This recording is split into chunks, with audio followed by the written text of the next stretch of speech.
Assalamualaikum warahmatullahi wabarakatuh. Perkenalkan, nama saya Hanar Fadila dan ini teman saya Nurhayati. Di sini kami akan menyampaikan materi mengenai teori perkembangan anak dan teori bimbingan konseling anak usia dini dalam mata kuliah bimbingan dan konseling yang diampu oleh dosen Ibu Cita Karisma Islami MPD.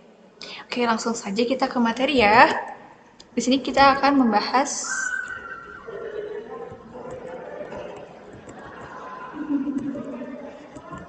yang pertama kita akan membahas teori perkembangan anak. Nah, dalam teori perkembangan anak itu ada perkembangan kognitif, perkembangan psikososial, perkembangan behaviorisme, perkembangan sosial. Dan yang kedua itu kita akan membahas teori bimbingan konseling anak usia dini. Ada teori kepribadian, teori perkembangan, dan apa itu? Belajar. Kemudian pemahaman sosio-antropologi kultural. Langsung saja ke pembahasan yang pertama, yaitu teori perkembangan anak yang akan disampaikan oleh Nurhayati. Saya silakan. Baik, materi yang pertama yaitu tentang teori perkembangan anak. Nah, teori perkembangan anak fokus pada penjelasan bagaimana anak-anak berubah dan tumbuh selama masa kanak-kanak dan berpusat pada berbagai aspek perkembangan. Nah, yang pertama itu ada teori perkembangan kognitif. Kedua, teori perkembangan psikososial. Ketiga, perkembangan behaviorisme. Dan yang keempat, teori perkembangan sosial. Yang pertama itu tentang teori perkembangan kognitif.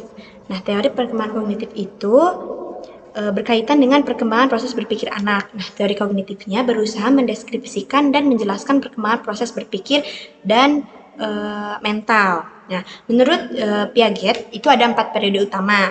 Yang pertama itu tahap sensori motor antara usia 0 sampai dengan 2 tahun, di mana pengetahuan bayi itu hanya seputar tentang pada persepsi dan motoriknya saja. Jadi contohnya itu hanya memegang, kemudian mengisap dan meraba. Nah, yang kedua itu ada tahap praoperasional usia 2 sampai dengan 6 tahun. Nah, tahap ini contohnya itu anak sering bertanya mengapa kita harus makan, atau mengapa kita harus cuci tangan dulu sebelum makan. Jadi anak itu banyak bertanya dalam tahap praoperasional itu. Kemudian dalam tahap ini juga anak itu lebih bersifat egosentris sehingga tidak bisa membaca atau mengetahui sudut pandang orang lain. Itu. Yang ketiga, tahap operasional konkret itu pada usia 7 sampai dengan 11 tahun, di mana anak ini sudah bisa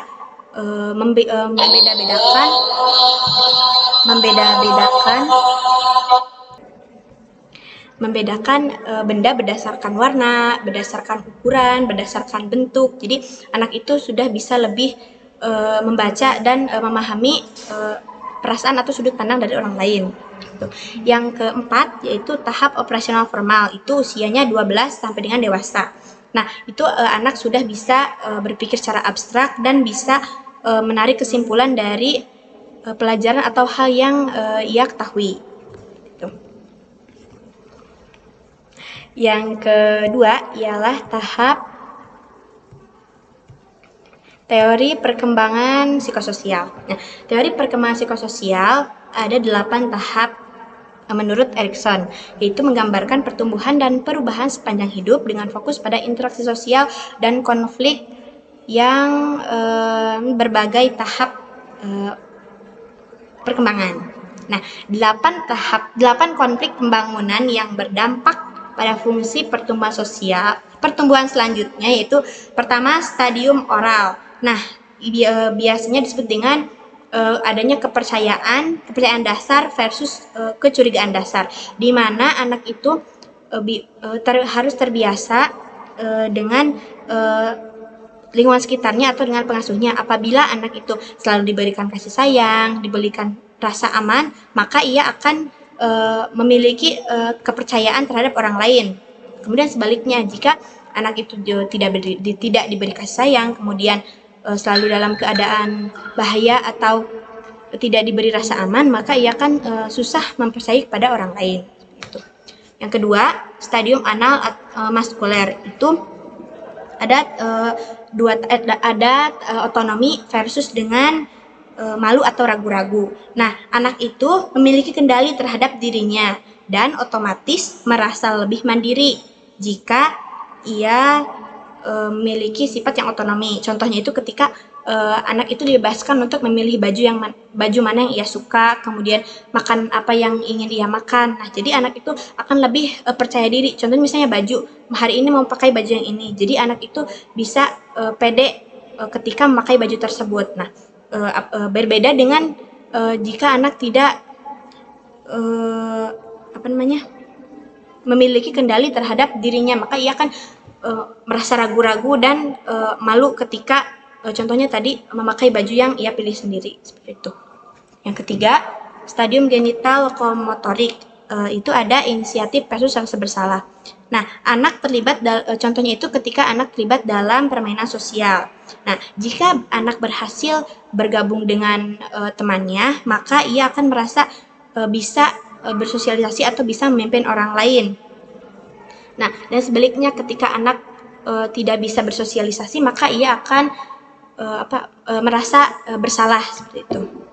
Yang ketiga, stadium latensi, yaitu mampu, rajin, dan berusaha versus rendah diri. Nah, itu anak akan mulai merasa bangga ketika berhasil melakukan sesuatu.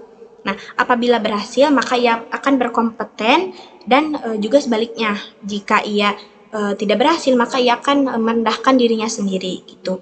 Jadi anak yang jarang mendapat dukungan itu akan meragukan kemampuannya, sehingga meskipun anak menurut kita itu hal yang sepele, tapi harus mengapresiasi apa yang anak lakukan, seperti itu, selagi itu positif.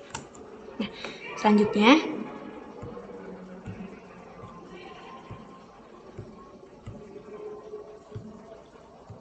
teori perkembangan, masih tentang teori perkembangan psikososial ya. Yang kelima, periode remaja, itu ada identitas dan kebingungan, di mana saat remaja anak itu sedang mencari jati dirinya dan berpengaruh pada hidupnya di masa yang akan datang. Apabila ia mampu menemukan jati dirinya, maka ia akan berhasil dan sukses di masa yang akan datang. Dan apabila ia tidak tidak menemukan jati dirinya, maka ia akan merasa kebingungan, seperti itu. Yang keenam, kedewasaan muda, itu ada intimitas dan isolasi versus isolasi. Nah, berkaitan dengan hubungan kasih sayang dengan pasangan. Jika berhasil, maka bisa membentuk hubungan yang kuat. Sebaliknya, jika gagal, maka ia akan menutup dirinya terhadap orang lain. Yang ketujuh, kedewasaan, itu ada generativitas versus stagnasi. Nah, yaitu ingin melakukan sesuatu yang membuat dirinya berguna bagi orang lain. Nah, jika berhasil, maka akan muncul rasa berguna, dan jika tidak, maka ia akan merasa tidak bisa berguna atau tidak bermanfaat bagi orang lain. Yang kedelapan, integritas aku versus putus harapan. Nah, jika merasa puas dengan pencapaiannya, maka akan merasa cukup terhadap hidupnya. Nah, dan jika tidak puas, maka akan muncul rasa penyesalan hingga rasa putus asa. Tuh. Selanjutnya,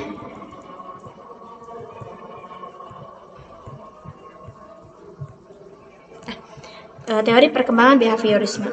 Nah, teori ini menekankan bahwa tingkah laku yang ditunjukkan seseorang merupakan akibat dari interaksi antara stimulus dengan respon. Nah, ciri dari implementasi sukses teori belajar behaviorisme ini adalah adanya perubahan perilaku yang ditunjukkan seseorang setelah mengalami kejadian di masa lampau. Jadi, seorang itu dikatakan belajar apabila ia bisa mampu merubah perilakunya terhadap perilaku yang dahulu atau yang masa lalu.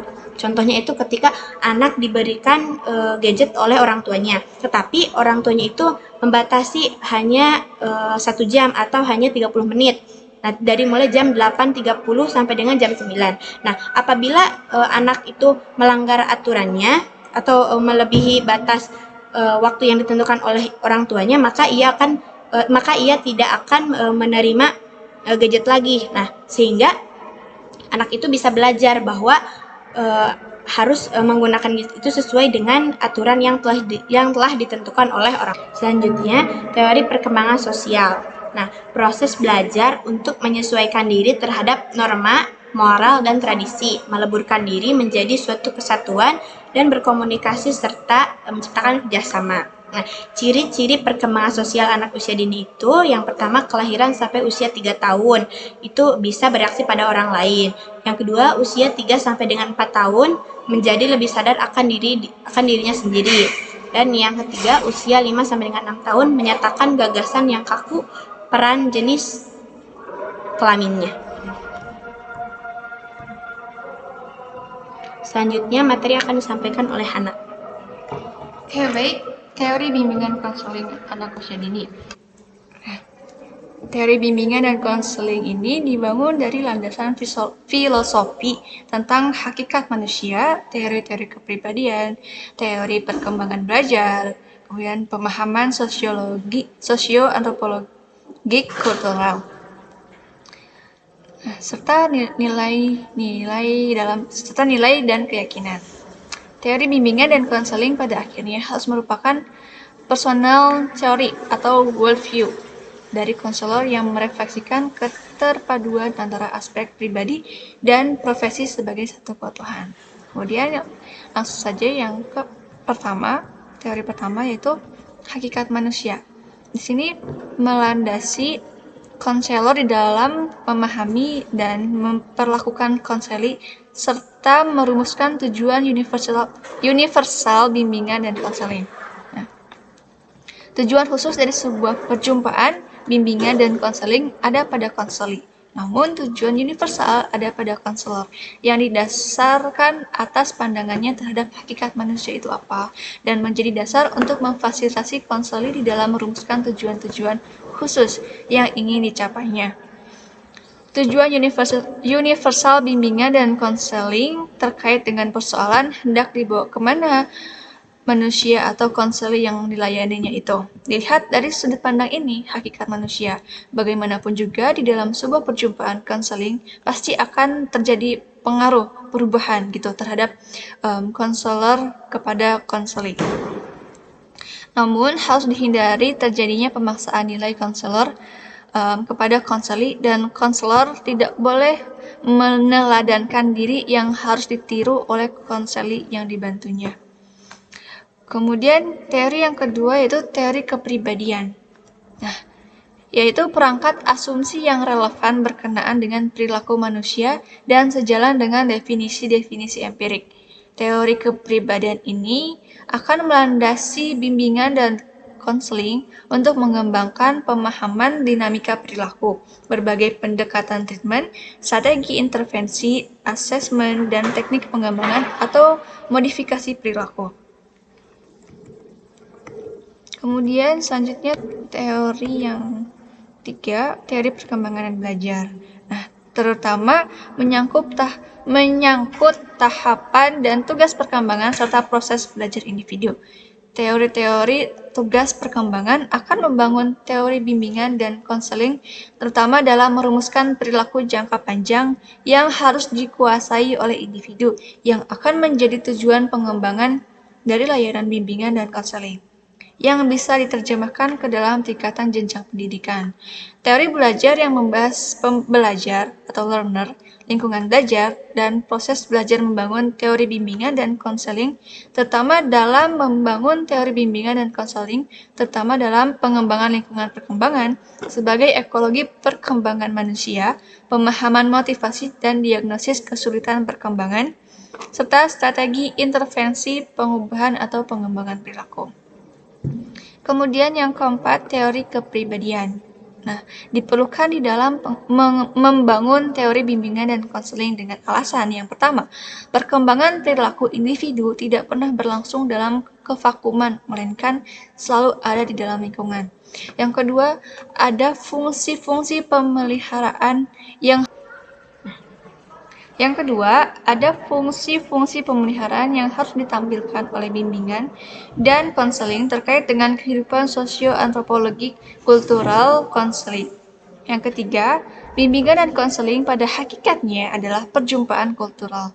Teori bimbingan dan konseling yang menjadi pegangan konselor adalah sebuah worldview yang akan harus selalu diperbaharui melalui riset dan pengamatan praktek sehingga worldview itu akan selalu muktahir. Oke, itu mungkin teori dari perkembangan anak dan teori bimbingan anak usia dini. Tapi untuk teori bimbingan anak usia dini itu pada intinya kita selaku guru itu harus mampu untuk dapat lebih mengenal dirinya kepada si anak itu, kemudian kemampuannya, sifatnya, kebiasaannya, dan kesenangannya. Kemudian juga kita harus mengembangkan potensi yang dimilikinya. Kemudian kita juga mengatasi kesulitan-kesulitan yang dihadapinya. Kemudian juga kita harus menyiapkan perkembangan mental dan sosial anak untuk masuk ke lembaga pendidikan selanjutnya. Selain itu, ditinjau dari sudut orang tua, kegiatan bimbingan dan konseling pada anak usia dini ini dapat dilakukan untuk membantu orang tua agar mengerti, memahami, dan menerima anak sebagai individu ya. Jadi anak itu bukan sebagai boneka orang tua, tapi anak itu sebagai apa ya? Jadi anak juga punya rasa sendiri kan, punya keinginan sendiri. Jadi ingat tadi teorinya hakikat manusia itu. Kemudian membantu orang tua dalam mengatasi gangguan emosi pada anak yang ada hubungannya dengan situasi keluarga di rumah dan dimanapun ya. Kemudian membantu orang tua mengambil keputusan dalam memilih sekolah bagi anaknya sesuai dengan taraf kemampuan, kecerdasan fisik dan indranya. Kemudian memberikan informasi kepada orang tua untuk memecahkan masalah kesehatan anak. Nah, jadi sangat berkaitan ya dari teori perkembangan anak dengan teori bimbingan konseling anak usia dini. Kurang lebihnya seperti itu ya. Mungkin sekian yang dapat kami sampaikan. Kurang lebihnya kami mohon maaf. Bila taufiq hidayah. Wassalamualaikum warahmatullahi wabarakatuh.